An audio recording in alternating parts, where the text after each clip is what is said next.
Bonjour peuple congolais. Ça dépend RO vous allez connaître ngai ne connaît Christian Bolabia mamba peuple mokonzi peuple souverain combattant résistant révolutionnaire PNI. PNI ingi koloba politicien non institutionnel. Bande konanga to yebisa bino toza ba politicien non institutionnel. Parce que makam o biso to koloba ba politicien o baza ba parti politique ba politicien oyo bazali na kati ya bâtiment. Entendez par là Parlement, donc Parlement à deux chambres, Assemblée nationale, Sénat, Bakolobaka Yangote. Gouvernement, Bakolobaka gouvernement, Bakolobaka Yangote. Bazali na territorial, Bakolobaka Yangote. Territorial, donc, c'est-à-dire, Tokojoa, gouverneur, Tokojoa, commissaire des zones, responsable, donc, entité territoriale décentralisée. Batouana, Bakolobaka Yangote. Donc, c'est-à-dire, Namboka, Batu, o bazana kati, bazako servir régime, Bakolobaka Yangote. O azali na opposition, comme o azana pouvoir. Nga nazali peuple mokonzi, peuple souverain. Nazali PNI, politicien non institutionnel. Donc, nazali na libanda institution. Bango bazana kati institution, na kati ya bâtiment, bazako lia mbongo, yo, mbongo a contribué, bazako futa bango. Mais bazako lobate na makambu oyo esengeli balobe la peuple. Lelo tozali na likambo monene to anosaka ngo déjà to lobelaka bino likambo oyo ezali koleka na mboka na biso concernant fédéralisme et concernant balkanisation. Puisque les deux termes, les deux concepts tu en as lelo yo ngai nazako tiango ensemble. Nazako tiango ensemble puisque ndeko to lobaka yango. Nazako tiango ensemble puisque ndeko to explica batu. Mais non, mutu mususu azali komona ke elengi na ye aloba makambu o esengeli ta aloba parce que azana argumenté, soit parce que donc aza corrompu, soit encore parce que azali mutu o ba utiliser, azali instrumentaliser, azali manipuler. Donc marionnette yewana créateur y a marionnette, penseur y a marionnette aza quelque part, azo tirer ba ficelle. Yewana zana kingakati. Roi numéro 1 y a balkanisation ou numéro 2 y a balkanisation. Numéro 1 est Paul Kagame, numéro 1 même est Adon Museveni, numéro 2 est Paul Kagame, y a numéro 3 Hippolyte Kanambe. Félix Bazaba figurant. Il faut comprendre les politiques. Il faut comprendre les institutions politiques. Il faut comprendre aux observations. Il faut observer. Observation est une méthode moko naturelle. Oyo batu ba botami ba kol nango. Scientifiquement ba ko rendre ngo rigoureuse. Ba tie ba règle, il faut beau. Mais naturellement, ce qu'on a mis ça bien au komona, au percevoir, au comprendre. Boni li kamezali ko sama polele boye bande konanga batu baza ko comprendre té. Voilà les kamoto yeli lelo. Tolobaki makambo ya fédéralisme, to pekisaki yango, le toloba makamba balkanisation, biso elongo na bandeko oyo ba kotima wa fédéralisme, tolobaki yango, to pekisaka balkanisation, bata fédéralisme ba yeko bima na moment nini pour quelle raison to yebite manipuler.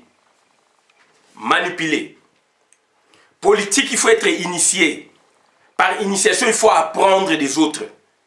Politique, même dans les États-Unis, le pays perfectionné la politique, même dans la France, et échappara bango. La politique est mouvante. Politique est mouvante. Politique même territoriale. Il y a la collectivité. Il y a Mboka. Mboule Beti. Pluie diluvienne. Beti Makasi. Et Bouki côté Moro Boye. O ba pensa qui te. Na ba poto to monaka. Ba cause la solution. Puisque ba kanisa qui a moté. Ba gilet jaune, ba dégâts ba yeko sala après. Ba pensa ki a moté. Ba moni ke organisation ba ko zabo, ba moni ba risque ba mesurer mais ba mesurer ndenge et bimélité. Ba ndeko nanga politique mutu moko maîtriser ngoté.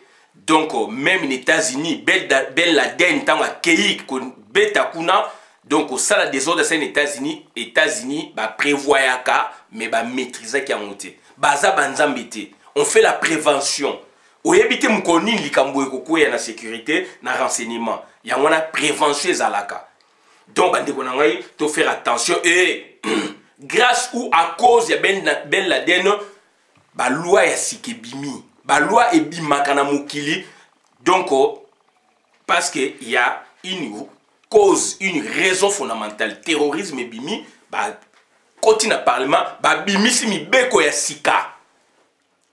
Covid ebimi ba loi ya sike ko bima. Tozalaka na mokili avant industrialisation 1860 par là. Industrialisation bandit donc na Londres. Mais bon remonter histoire, bon la législation wana avant 1865, avant industrialisation, période pré-industrialisation, avant industrialisation, mibeko na bamboko ezalaki. Puisqu'il y a bamboka organisé, mibeko ezalaki quand même. Na organisation ezalaki na moment na, droit ezalaki, loi ezalaki. Mais ezalaki te loi adaptable na industrialisation. Industrialisation tant que yesiko ba adapter ba loi, ba changer mon qu'il est changé. Bandeko nanga to faire attention. To faire attention na ba makambo tozali ko employer. To faire attention, nous sommes manipulés. Bandeko o balobaki ma fédéralisme. Lelo na Kivu kuna ba bimisi sikoyo balkanisation. Bandeko babaki ma fédéralisme à Paris. Bako pesa biso explication nini. Tozo tuna bango. C'est un débat, toujours tout na bango. Ba pesa biso explication. Ils ont été manipulés. Ils ont été manipulés. Ils croyaient qu'ils s'adressaient à nous autres. Alors que c'est un concept qui concerne tout le monde, qui concerne le pays. Et est-ce qu'il fallait-il, n'est-ce pas, donc l'employer maintenant, au moment où le pays risque d'être dépecé? Manque de maîtrise, manque de vision, manque de lucidité politique. Bandeko nanga ba politicien nyonso tu bazali bata ko fréquenter te. Ba politicien nyonso tu bazali batu ya ko fréquenter te. Il y a des anarchistes, il y a des corrompus. Il y a des gens, des politiciens qui travaillent pour le compte de l'occupation. Ndeko yo e bien monté, ndeko ye kuna e bien monté. Pourquoi de telles attitudes? Dans le baki toza ko wela nini, toza ko bundela nini e ebanité. Leadership, soki leadership babaki yo kozana leader na fonctionne leadership, soki yo ezali pona yo e kozalaka pona yo ba wela ngote. Mais il faut travailler. Muta kozana leadership et c'est une case à leadership mais il faut peu au travailler. Au kozala considérer. Mutu nous sommes à considérer na apport na yé. Voilà aujourd'hui avec essai erreur au batbaza au salon na diaspora. Et c'est erreur, on a politique à Congo. Voilà, aujourd'hui, nous avons deux thématiques qui gênent, deux thématiques qui troublent même donc l'ordre public à Congo, qui troublent même donc, c'est-à-dire la vision politique à Congolais, na diaspora et puis na Kachamboka. Fédéralisme, prenez ici, tout le monde est en coup donc et puis tout le monde est en balkanisation, drapeau, république, il y a Kivu. Donc, nous allons essayer un peu de voir ensemble avec vous. Et malheureusement, tant que nous allons partager, nous allons la solution d'ensemble pour que tout se comprendre et tout que nous libocho. Il faut compréhension ezala, il faut bolingo ezala puisque zamboka na biso. Et zamboka na biso bandeko na ngai et ezali mawa mingi. Président Nabino protocolaire Félix Antoine Tshilombo, drapeau bimi. Il ne dit rien. Qui ne dit mot consent. Donc, andimi makamwana, puisqu'il y a un contrat de subordination. Toye Psamobino. Drapeau bimi, il y a Boujoba na Kivu. Heureusement, ba Kivu sien ba ligne lo kwanate. Toye Bisakabino. Mboka wana soke katante zali grâce ya bandeko na biso ya Kivu. Na betel bino maboko malo sako boza bandeko ya bolingo bolingi Congo e katana te puisque makame bandi kuna bino boyebi ba Rwandais koleka biso boboyi bango donc c'est-à-dire baza bandeko na biso te bazali ba congolais te.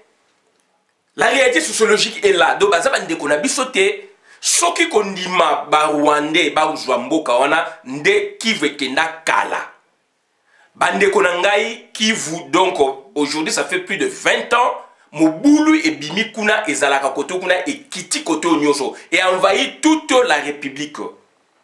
Mais bandeko wana ya Kivu bazali ko souffrir chaque jour. C'est le groupe d'autodéfense populaire pour la sauvegarder l'unité nationale. Toloba yango, soki esprit, oyo ezakana Kivu, il y a unité nationale, il y a sauvegarde, n'est-ce pas? Donc il y a intégrité territoriale à Congo. Soki esprit ezala oyo ezala kuna et la tamina kata Kinshasa, donc ba Rwandais ba kimakala. Mais bino bolingi bata Kinshasa bolingi corruption.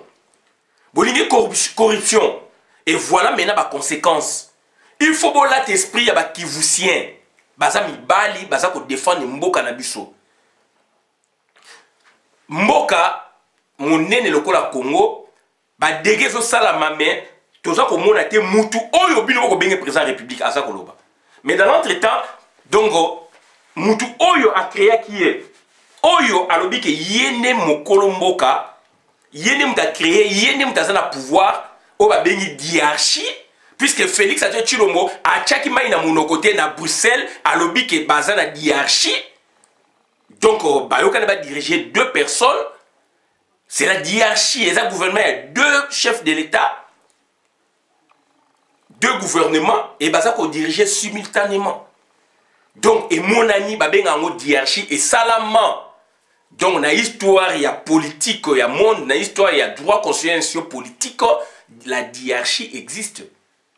Mais ça, le gouvernement, le gouvernement, donc, et ça, kala, n'a pas temps moderne, ils a shooté.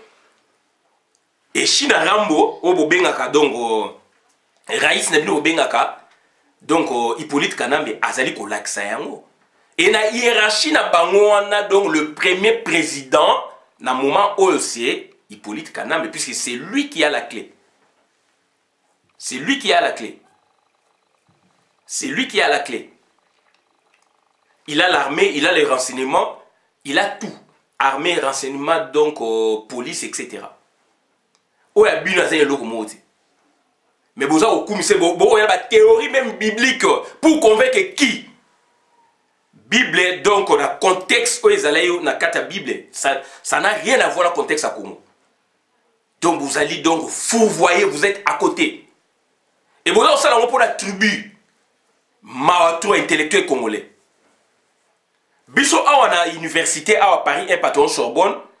Etienne Leroy a fait sa biso cours que son âme repose en paix, directeur à laboratoire d'anthropologie juridique de Paris, master 2. Azako Lobango abi donc il y a des étudiants Monique Botangi mais vous avez été mal formés. Il nous disait à nous. Na Paris 1 Mundele, pas Bolini Bongo Mundele. Abi mais donc, bah, prof, la bino moussous, bah, qui mal formé et vous aussi, donc, vous l'êtes. Tant que nous bon comprendre, mais après, toujours on est déjà raciste, après, on a compris, nous, on a compris. Comment expliquer, ma kamezali clair, on oublie aux alliés universitaires, on oublie aux alliés intellectuels congolais. Vous allez comprendre les thé. Vous avez une théorie moko puisque nous sommes en sciences sociales. Ce que vous avez une science exacte, la physique, puisque donc politique et la science sociale, nous avons une théorie naïe, mais il y a des théories rigoureuses, prouvées scientifiquement. Au devant de comprendre, mais nous avons une théorie, hérésie politique. Bolingi batbalanda bino boza ko convaincre mais bato yo baza yamayele aussi pour nini ndeko na bino Chilombo azali wana donc ezali pouvoir ya tribu donc vous sali ba fausse route eza pouvoir attribuer eza pouvoir de l'état mais état on eza biso eza ya Rwanda état ya biso pouvoir na biso ekima donc ça dit Mobutu atikaka yango na table président Assemblée nationale, donc, n'époque, Monseigneur Mosengo, a Joyango.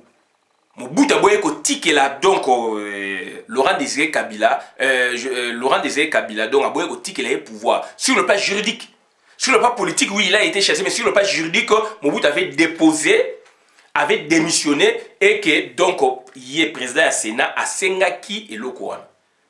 Président de l'Assemblée nationale, il a une garantie, il y a Troïka, il y a Boé.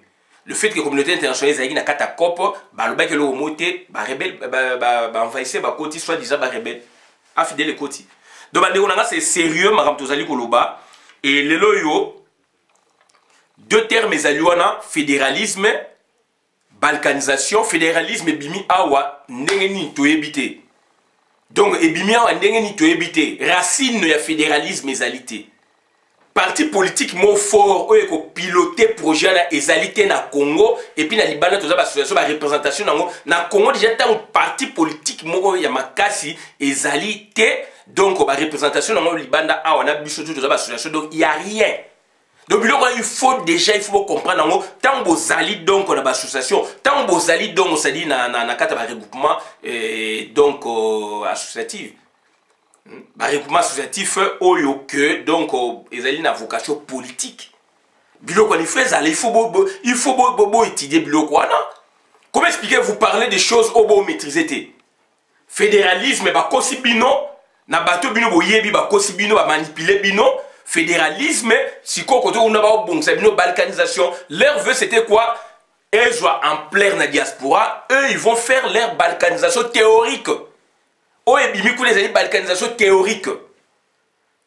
Théorique, c'est-à-dire dans la pratique, il n'y a pas de leader. Sur la Bible théorique, c'est-à-dire dans la pratique, on va dit non, puisque sur le terrain, exercice mais Moutou Oyo a porté projet officiellement. Puisque quand il y a balkanisation, il y a un leader qui doit s'afficher.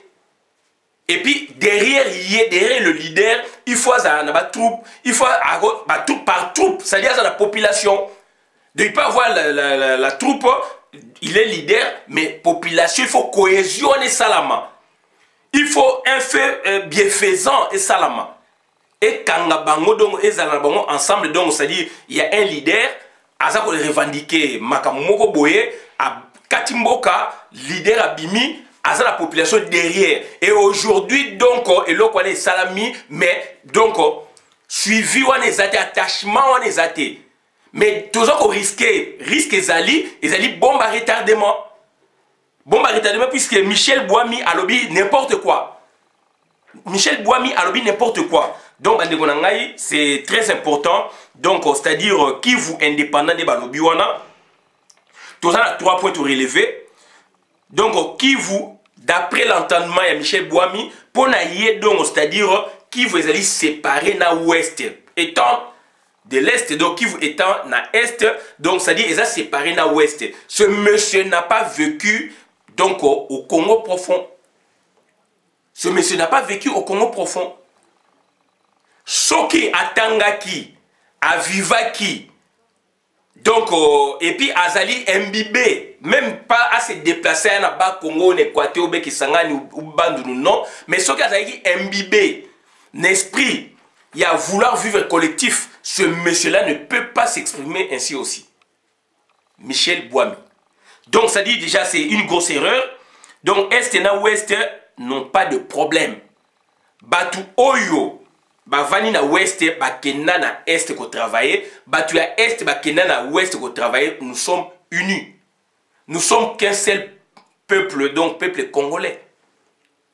Ex-Zaïrois. Il y a un autre rabino, donc la Zaïroise, pour la lakisa, esprit wana to zaï habité nango. Donc ça dit Michel Bouami, Mazali ko donc ezali ko tenir route té. Donc ce sont des gens, ce sont des séparatistes, ce sont des gens oyo. Donc, puisqu'il n'y a pas de leader. Bande konanga bola na makamo na zali koloba. Leader oya ko bimaka alobake Kivu et comme mboka nae tolingi to yebaye. Et à Kivu wana donc c'est-à-dire tant que salami il faut qu'il y ait un leader. Tout le monde qui RCD, tout le monde qui AFDEL, tant ba sali action incursion, il y a un leader. Donc oyo ezali nini donc ezali balingi basala effet d'entraînement balingi nini ezali bombe à retardement donc ezali babenga tobenga l'habitude à la force d'habituer même à l'inhabituel ba komo ko sabino ba rhétorique mo ba chanson mo maloba mo na kati ya mutu donc lobi lobi pona donc bosela maloba wana exemple neti train elekaka awa liboso ya lopango na yo mutu avandaka musika soka ye wana okoka baburu wana te mais le fait que yo vanda wana mingi makelele wana yo sikoyo okosadapte nango puisque ovandi wana omesana wana okoki koréclame nango mais aussi omesana wana donc ekomi l'habitude à la force d'habitude même à l'inhabituel eza neti orchestre bar moko ebetaka ezali en face na bino musique ebetaka wana bachanson ebetaka wana epersaka ntina ndako no oyokaka yango donc à force ya koyokaka yango atoboya yango un jour na subconscience na yo okoki koyemba yango okoki mpe koloba makambo moko boye ya musique ya wana ya orchestre wana et donc ovandi na ndako bobandi kochante obandi koloba yango sans que okotisa yango sans que ondima yango mais osabitue nango puisque ezali ekomi environnement moko donc eloko baosala na Kivu bandeko na ngai to faire attention donc Michel Bouami soki azali une expérience na ye isolé oyo ye amona ke este na ouest ezali séparé donc Kivu na ouest mpona ye ezali séparé donc azali kokosa baza bato oyo donc sadi bazali vendu yango wana bandeko na ngai donc tokomeka kotiela bino donc tokomeka kotiela bino mwa ba extrait mpona bomona ndenge donc makambo oyo ezali koleka kuna na yango tokomeka donc kotia n'est-ce pas la voix du Kivu tokotia la voix du Kivu mpona bo comprendre makambo oyo ezali et na ndenge biso tozali koloba oyo bandeko na ngai ezali facilité ezali douleur donc je suis en colère nde nazali koloba awa yango wana do tozali kotiela bino makambo ya Kivu. Déjà le commandant région du Sud Kivu vient d'arriver à Uvira pour convaincre les militaires FARDC de travailler pour les Rwandais. Mes chers compatriotes congolais, ouvrons nos yeux. Il y a un plan macabre qui se prépare au Sud Kivu. La voix du Kivu, disons tous non à la balkanisation. Ça, ce sont des Kivusiens. Voilà. Tokotie la bino Oyo, extrait Oyo. Voilà, ezali audio Bolanda. Microbiosis ballonnement. Déjà 86% d'utilisateurs satisfaits. Vous aussi, essayez-le. Bolanda. Bonjour mes chers compatriotes congolais. Voix ya Kivu. La voix du Kivu. La voix du Kivu lelo toye poto ebisabino makambo oyo eleki lelo le 1er juillet 2020. Le total du 2 juillet. Ya Bukavu. Bato balamuki lelo bakoti présence ya ba drapeau na kati ya ville ya Bukavu. Mes chers tokoki kokende ko toucher ba drapeau wana tesa ko yeba nanu cause za wapi. Parce qu'il y a un plan de balkanisation, au chaque jour, il y a un plan de balkanisation et puis les soi-disant les gouvernants et le gouverné, il y a Congo, bazo mona yango neti blague. Pourtant makambozo kende na ndenge bangu mais tokoya ko regretter après. Heureusement na esengona biso zaki population ya côté wana et boy ba plan na bango wana ya balkanisation ya mboka na biso. Mes chers compatriotes, il faut que le 29 juin 2020, le 29 juin 2020, il y a eu présence de militaires qui va traverser la frontière, à côté à Rwanda, à côté à Congo, qui na kati ya groupement ya Itara à Luvungi dans le territoire ya Uvira, au nord du territoire ya Uvira, qui na kati ya groupement ya Itara na Luvungi, batouana bazaki bien armés avec les armes lourdes, qui mataki na kati ya bangomba ya République démocratique du Congo dans le territoire d'Uvira. Bobi bien ki territoire Uvira, Itara, Luvungi donc eza penani au limite la territoire Uvira na Walungu. Il faut bien savoir que territoire ya Walungu nde ekangami na Rwanda. Alors ba militaire wana ba utaki na côté ya Rwanda ba c'était le Rwandais, ba utaki na côté ya Rwanda ba kotaki na kati ya mboka na biso oyo tozo benga République démocratique du Congo na côté na kati ya groupement ya Itara dans le territoire de Fizi à Luvungi. Ero tozo bisabino ba militaire wana baza na nani na baza na Ruheba pembeni ya Rubarika na kati ya territoire ya Uvira nde isika bazali. na rueba pembeni ya rubarika population ezomona bango très bien mais tokamwe ndenge nani soit disant porte-parole ya nani ya opération sud ya porte-parole ya FRDC au sud Kivu monsieur Dieudonné Kasereka alobi na radio canal Afrique ya Afrique du Sud que non eza lukuta pourtant population ezomona bango tozomona bango awa nani bazana rueba près ya rubarika na kati ya territoire ya Uvira nde ba militaire wana baza bien armés avec les armes lourdes bazana tout population ezomona bango ce sont les Rwandais.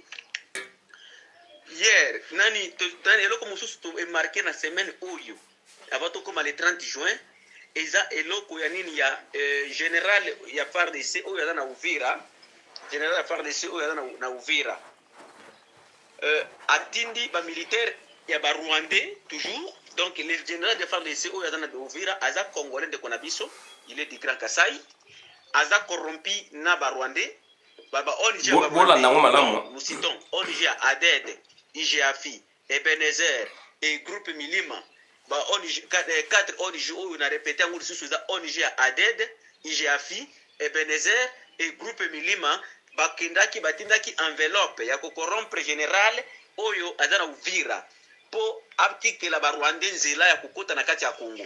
Et puis à Uvira il y a la présence des militaires rwandais. Je dis bien à Uvira il y a la présence des militaires rwandais nani. Et puis azuba militaire rwandais muso azangi na kati ya FARDC atindi bango na Baraka na Mboko na Makobola atindi bango na Lulimba. D'ailleurs c'est de Lulimba la population ba boye balobi ke soki balingi bitumba entre FARDC na population donc le général a maintenir ba Rwandais place wana. Et puis les informations que nous avons que à 7 heures le général n'est plus à Uvira accueilli na kati ya nani ya plaine de la Ruzizi à Sange pour accueillir les milliers de Rwandais, les militaires rwandais qui vont traverser de Rwanda jusqu'en RDC. Frontière et baby. Bandeko. Et Beba. Botala, ba drapeau wana. Leadership zéro. Nani lelo na kati ya ville ya Bukavu. To dénoncer. Et puis to sengi et puis to condamner naïveté à peuple congolais. Voilà. Parce que peuple congolais est un peuple moko tellement naïf. Ils sont tellement naïfs parce que biloko ebele ezoleka oyo koki kosala biso to silika pour que to bengana soit les régime oyo parce que les régime moko ezo soutenir ba ennemi ya Congo ezo soutenir ba organisation ya mboka na biso mais biso to fanatisme lekeli biso toza wana kaka kolobela na banini ba audio ba WhatsApp eza comme yepo na biso congolais bande ko boye baki lelo tozo mona ngo na miso tozo yoka yango mais lobi to komona ngo to ko palper yango boye.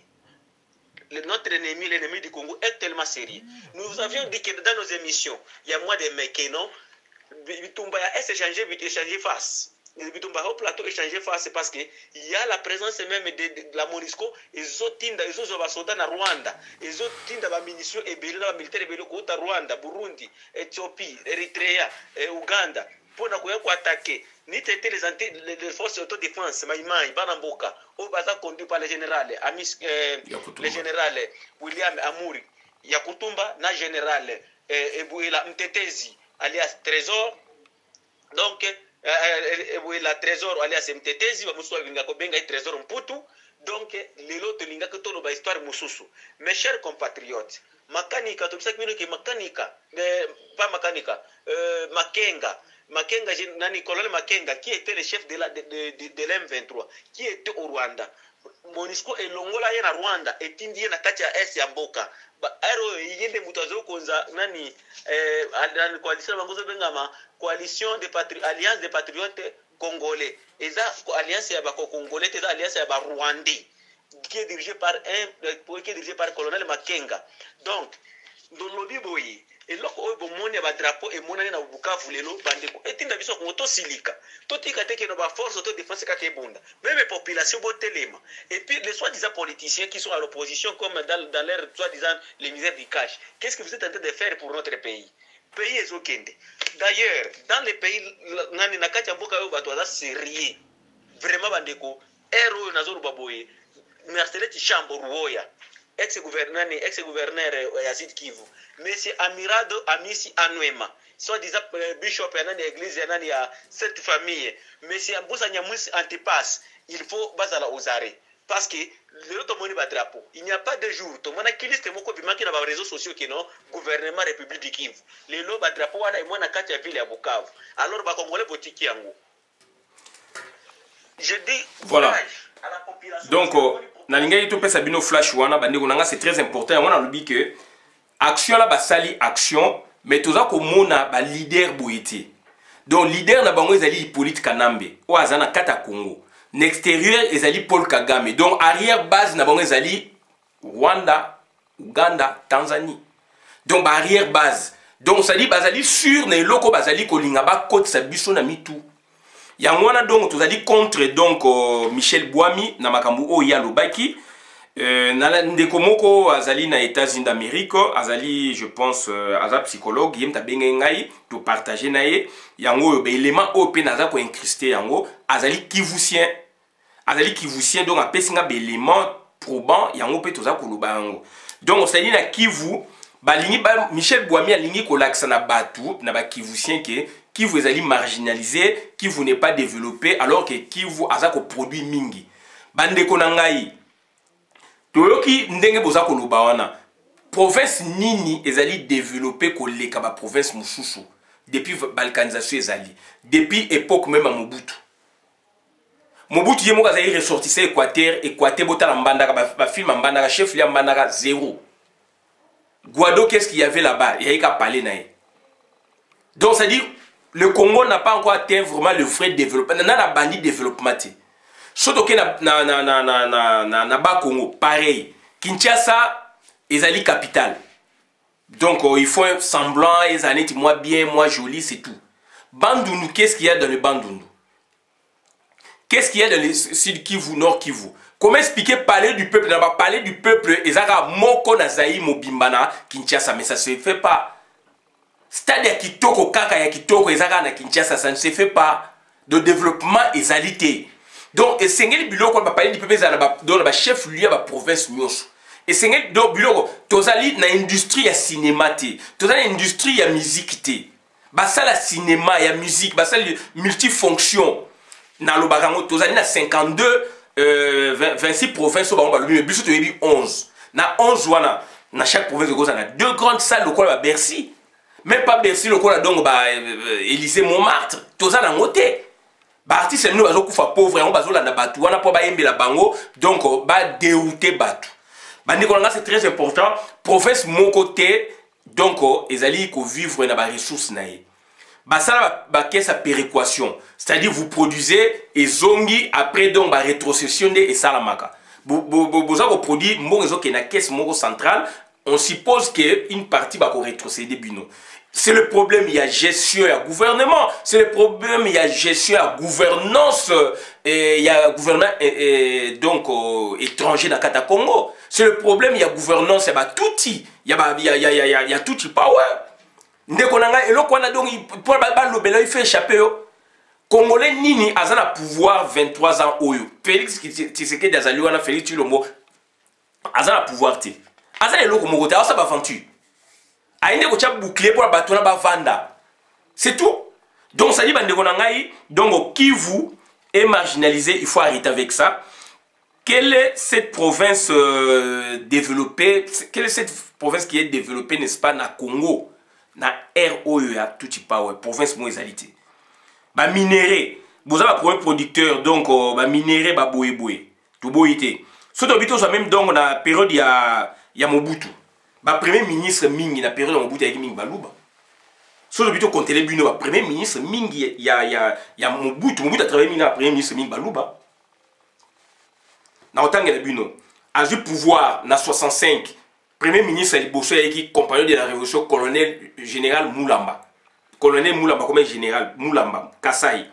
Toye 11 ans 66 à Longwe 66 77 il y avait plus de premier ministre et moi j'avais que jouer exécutif moko donc il y a monocéphale donc il y a président de la République Yemoko azo ça appelé ba réunion gouvernement durant 11 ans.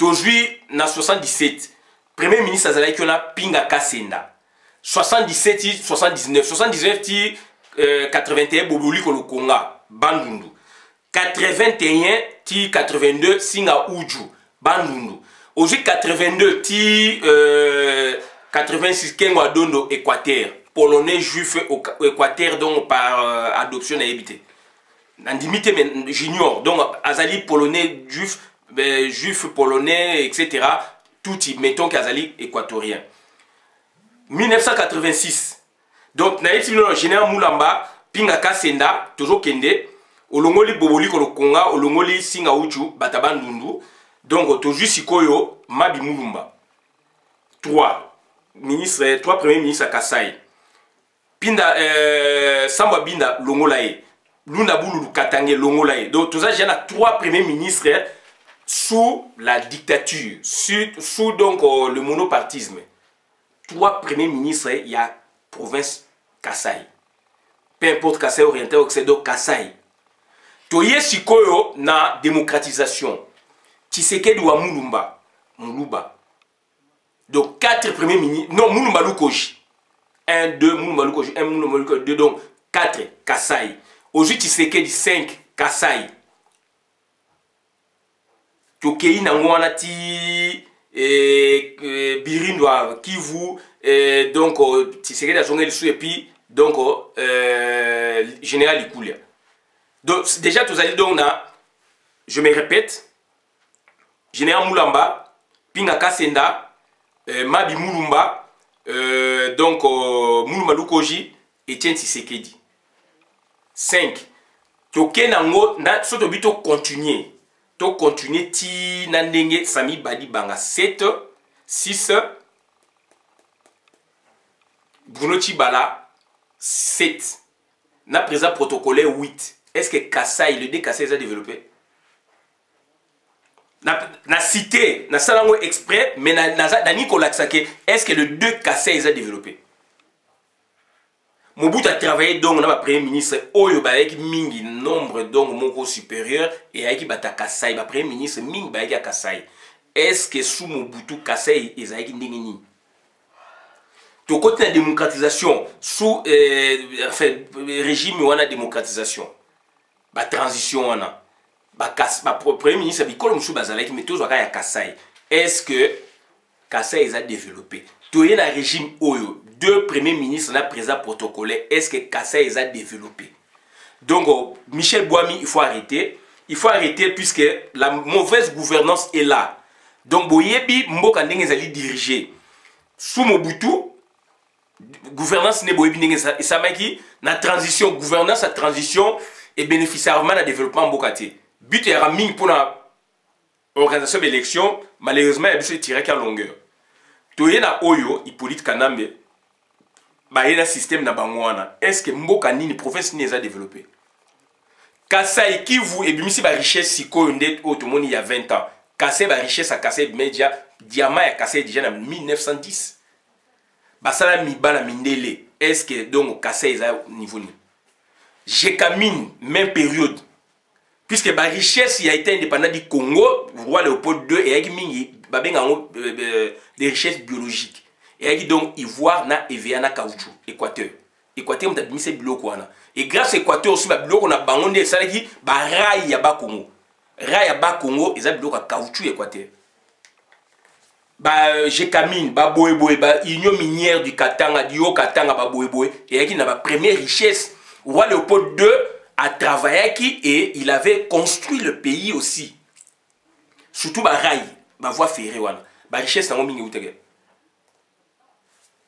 ba ça ba découverte azako ke na suka découverte ya ba minerai ba prospection ba richesse utege donc arrêtez donc quand vous parlez de choses au bon maîtriser il faut arrêter là ils ont niveau donc ba bombe à retardement et donc et quand la mutuelle bat na subconscience lobby bat ba sala o binu boza ko loba yangona nous sommes là nous sommes des unitaristes donc tozali donc tu y a unité nationale ba continuateur ya penser wana donc toko marcher na idée wana ya unité ya Congo donc ba biloko na bino ba division etali bisoté qui vous ba connaître ba crime mingi oui ba connaître ba crime mingi mais le Congo entièrement des 60 jusqu'à nos jours na démontrant au Congo nyos tu ezali bombardé ba Congo ndé mutu et chapaki ne loko wana à multiples fois ba Congo yo za bombardé pillé na ba militaire invasion que na ya na AFDEL na RCD ba kate même courant ya inga moni donc ça dit mutu mokote akosepela Kivu bandeko bazali babomaka bango non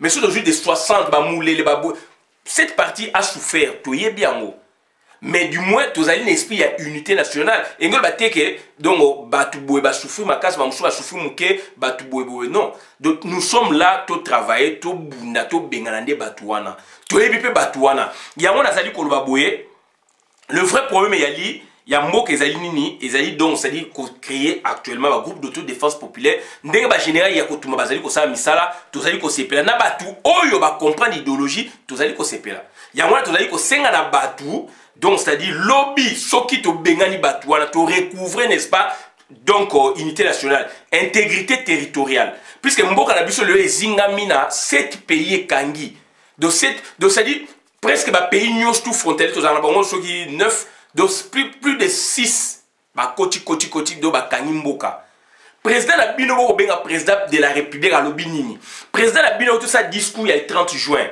alobi loko nini à part ndenge à élever n'est-ce pas na rang ya héros national d'ailleurs il le mérite au président Kasavubu mais président na bino protocolaire alobi nini pona makambu ndenge ba pays ekangi ba mboka na biso rien puisque azali donc donc azala contrat subordination aza présidenté donc ça dit le problème est ailleurs bande konanga naza ko senga na bino il faut bolingo ezala yango to senga ne décentralisation territoriale. Donc, ça dit décentralisation territoriale. Sur les salami malamu, entité territoriale décentralisée et salami malamu, toujours par exemple dans 11 provinces. Et puis, c'est un vrai transfert de pouvoir. Mboka ko démarrer. Mboka ko démarrer. On a démontré bien dernièrement des règles au Mobutu Salaki. Mobutu a sa unité nationale, a sa découpage territorial. Kivu. Nino Kasai Ezara Moko. C'est sous Mobutu qu'on a connu le Kasai, province à Kasai. Bandounou et Zalarate. Mobutu n'est pas ici Bandounou, puisque Bandounou a un Congo central. Donc il a fait du travail, mais du moins il fallait pouvoir acquitter sa motina. C'est à concentrer en centre.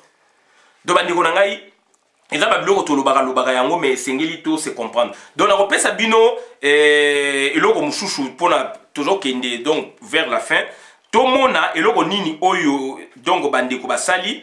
Tokomeka otangela bino donc ba passage Mouchouchou. Bandeko nangai zali passe mingi.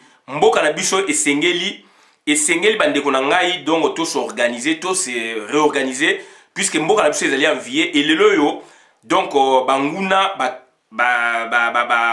mibombi te bakomi kolakisa théoriquement ba makambo wana mais eko passer te donc nazola tiela bino passage oyo natanga yango mo moke.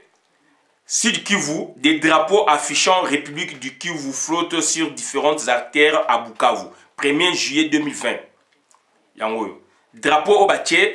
Donc on a retiré yango puisque c'est information mais c'est la douloureuse, information douloureuse na muto a mibenga zali congolais. Donc il faut ça la passe donc ça dit tokondima yango te.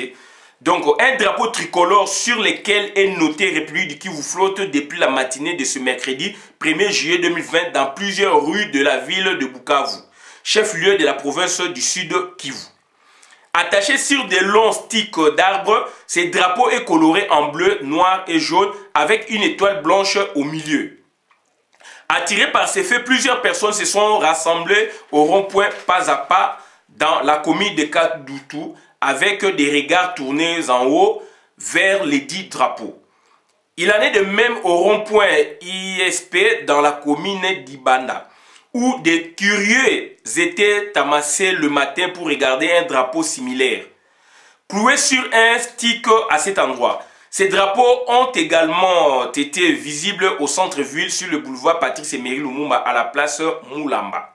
Pour l'instant, les agents de l'ANR et d'autres services n'ont pas déniché ce qui serait à la base de ces coups qui plongent les esprits dans des illusions de balkanisation.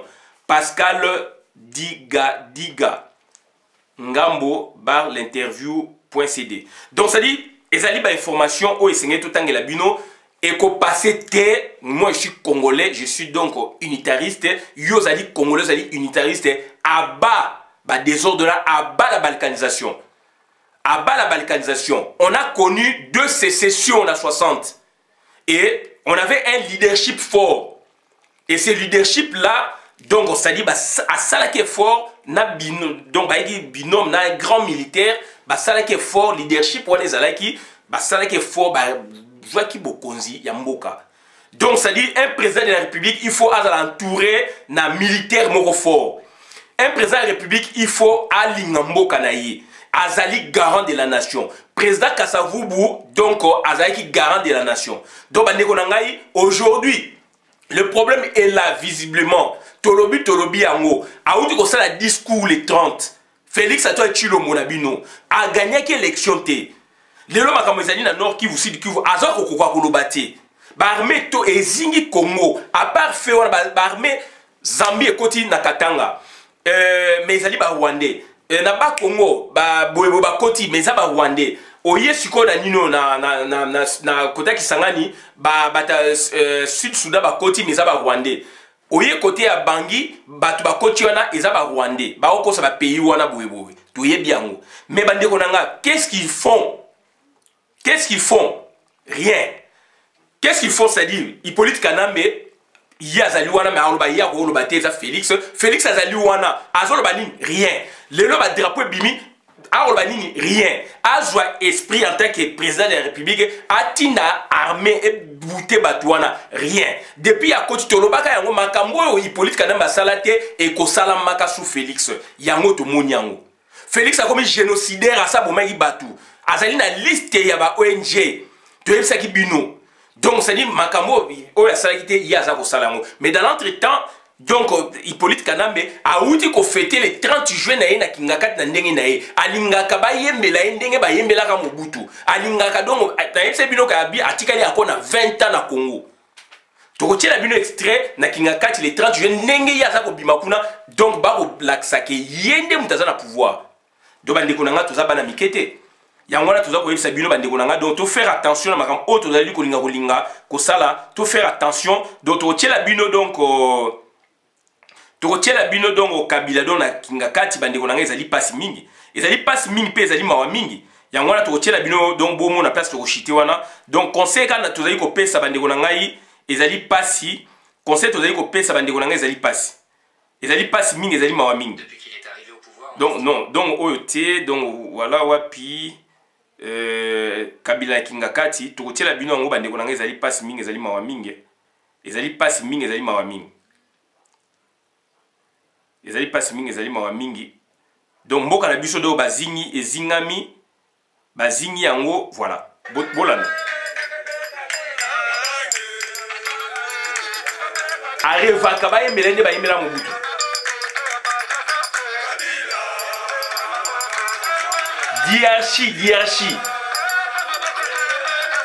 diarchi ya mwana bakosaki yo balingi yo baconvaincre yo ke donc transfert ya pouvoir esami malamu. Voilà, regardez na Ghana il y a succession, il y a 3 présidents. Jamais tout le monde a biloko na Ghana ezali, na Afrique du Sud ezali, na Mboke Belé ezali, na Bénin ezali, par exemple ezali, il y a des anciens présidents mais jamais on voit ce qui se fait actuellement na Congo. Kabila lingaka bayembela lokola Mobutu. Diarchi 2 présidents bazako diriger simultanément. Donc c'est-à-dire et puis il Félix Nabino aloba yango polele. Bandeko nanga conseil nazali ko pesa boye. Naza ko pesa conseil na bata diaspora. Diaspora ezali moteur ya développement et recherche ya politique ya mboka nyonso. To faire attention à ba concept tozali ko bimisa. Soit vous allez donc manipuler, soit vous allez corrompu, soit vous allez ignorant. To faire attention. Tous en cas de diaspora, bisous to pesa message et ko kita na Congo. Diaspora il faut être uni. Il faut tous un objectif. Donc, to boy ba écrit dans la diaspora. Travaillons pour le pays. Aujourd'hui, bino prenez qui a fédéralisme à la con. Tu sais bien fédéralisme, mais c'est ethno-fédéralisme, ethno-état. Kuna ba bimise bino donc balkanisation. Donc ngelo ba nini ba préparer ki bino pour la diaspora déjà beaucoup de ambiance wana croyant que ba to ba adopter ngo pour na bango aujourd'hui ça plan na bango donc ya balkanisation. Balkanisation est passé puisque nous sommes unis et batu oyo bandeko oyo bango ba balkaniser côté na bango ba boyi yango. Et quels sont les leaders oyo ba créer balkanisation na baza ko mona na ti donc leader na bango ezali Hippolyte Kanambe et gouverneur ya Sidi Kivu azali wapi asa koloba nini boye donc ça dit voilà. Donc voilà ba ndikona makambo to yeka ko sabina ngwana to suki abona na video malamu na compte communauté ngai Christian Bola bien mamba peuple mokonzi peuple souverain combattant résistant révolutionnaire PNI et les politiciens non institutionnels. Donc wapi Mbusa Nyamwisi Akimi Lamuka azali wapi donc Shishambo azali Rwandais. Bato ba yeko balkanisé. Donc il y a un mauvais leadership. Ya ngwana toza ko yebisa bino mboka ya sikeko ya makama malamu yeko bima leadership ya Congo ko bima. Et tant leadership ya Congo ko bima makamyo so ekine liboso. Merci.